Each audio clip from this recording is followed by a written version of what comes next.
Көкшешек балалар бақшасы быйыл да жеңі күні алдынан нәфис сөз ұсталары бәйгесі уздырды. Бәйге соңғы 2 елда онлайн форматта ұйыштырылған еді. Кішкене шиғыр сөйлеушілер 3 түркімге 4 яштан 5 яшқа, 5-тен 6-ға һәм 6-7 яш категориясына бүленіп шығыш ясадылар. Жюри игътибарына Зәйнең һәр балалар бақшасынан 57 эш тәкъдим ителде. Дети должны знать свою историю, должны помнить, переживать и чувствовать. Этот конкурс и призван вот для этой цели. Это совместный проект нашего детского сада и филиала Татмедиа Заинск-Информ.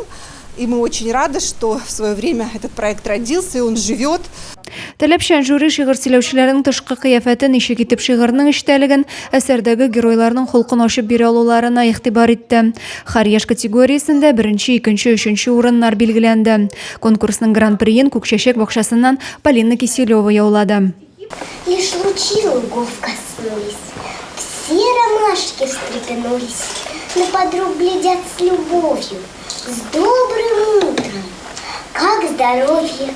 Җиңүчеләр видеосы Зәй яңалыклары сайтларында урнаштырыла. Зәй ТВ эфирында шулай ук 88.0 FM ешлыгы буенча Зәй радиосында яңгыраячак.